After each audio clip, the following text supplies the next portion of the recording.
We have Boston Dynamics, and in a smaller sense, the Amica robot. They've both shown us that robots can indeed be made with human dexterity. So you probably know where this is going.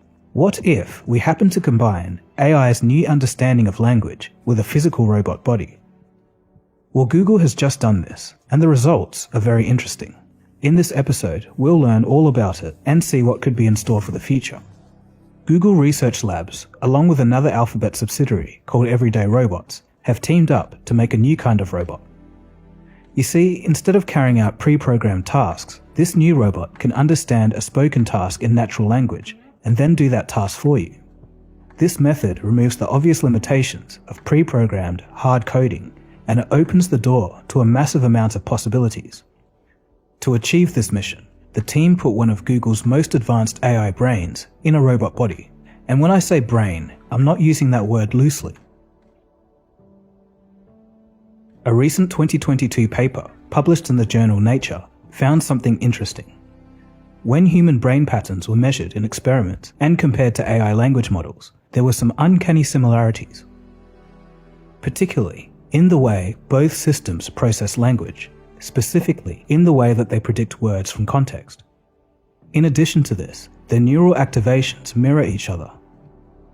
The AI's internal activities, quote, significantly map onto human brain responses to written sentences. So it sounds weird, but according to this research, we're beginning to learn that AI language models are behaving like human brains. Kind of surprising, but maybe it's just the fact that technology is starting to help us understand biology. So back to the robot. In summary, the physical robot acts as the language model's hands and eyes, while the language model supplies the knowledge about the task at hand. To give an example, a user can ask a task, "I've spilt my drink." The robot interprets the sentence using the language model. It comes up with a bunch of solutions in its software, but only selects what it's capable and best at doing. It then analyzes its environment to see how to physically proceed. Okay, so what? This couldn't have been that hard to do, right? Well, there's a lot of careful engineering that had to be done to make this possible. If you ask an AI language model a question, it will give you a sensible and reasonable answer, but that answer may not be feasible or useful to the robot. For example, if you say, "I've spilt my drink," the language model may tell you, "You could try using a mop." But if there is no mop in the scene, or if the robot is incapable of using a mop, the task is impossible.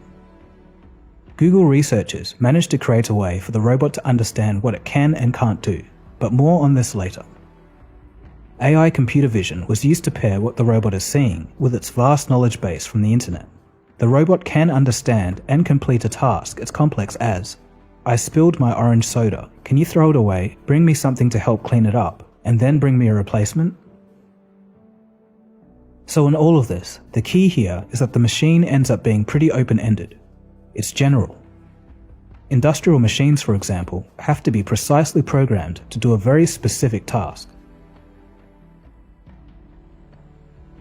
So how is understanding achieved? Google Research is using their PaLM model in the robot. So what on earth is PaLM? PaLM stands for Pathways Language Model. It's an algorithm that's been trained on countless amounts of text from the internet. We're talking hundreds of billions of parameters and petabytes of text. The result of all of this training is its ability to understand language.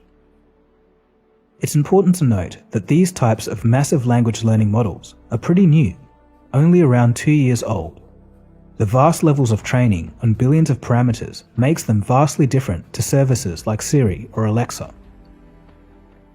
In addition to the PaLM model, the researchers used another system of code to let the robot know what it can and can't do.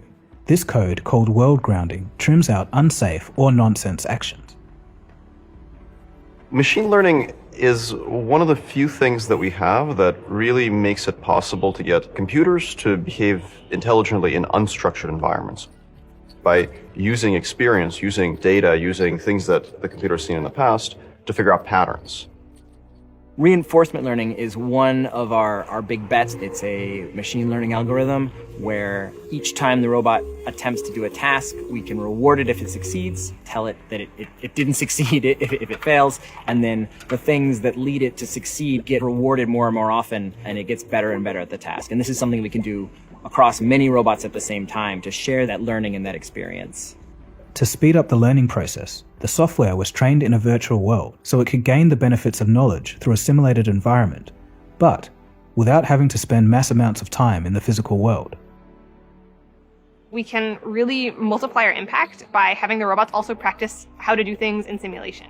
We can do things like simulate many other buildings and many other types of objects and many other types of lighting conditions and backgrounds.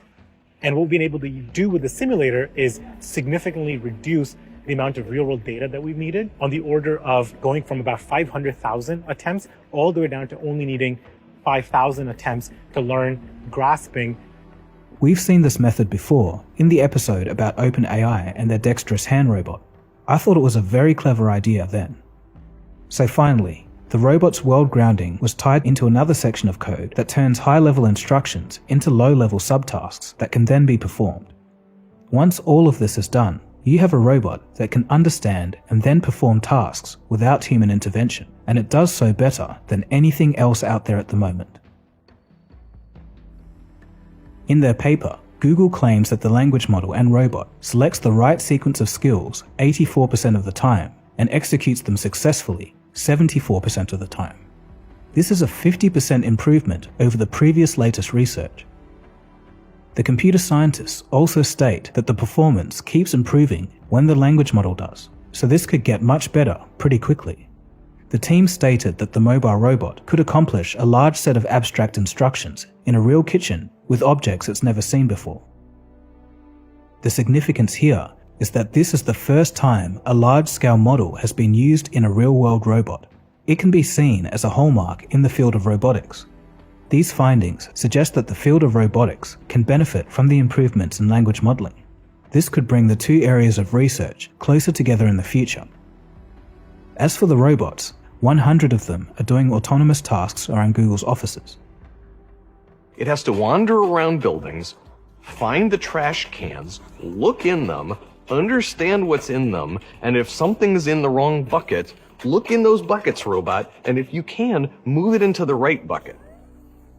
The sorting experiment is really pushing us to try and write an application that improves by itself just through practice. Is that going to work? I hope so. The way we made it, the tools and recipes we used to create this pick an object out of a bin capability, we'll be able to use that same recipe to learn a new skill. The more we give the robots a problem and they get better at it just by trying to get better at it, that's the thing that will convince us that these robots are now ready to go solve lots of problems for people in their everyday lives.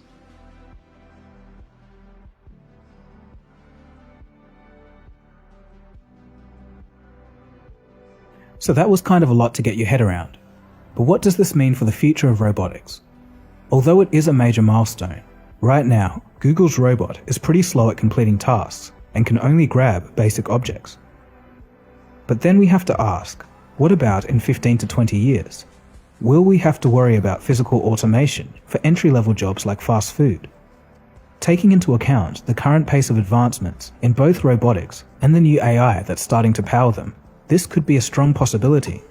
But on the flip side, there are plenty of other use cases too. Language model robots could be useful in anything from aged care to growing food or cleaning up dangerous waste and pollution. Robots like Spot have already proven the latter possible. In any case, the future is definitely going to be interesting. As for me, in summary, I wouldn't exactly want one of these Google robots in my house, but I definitely do see the value in the research for certain situations.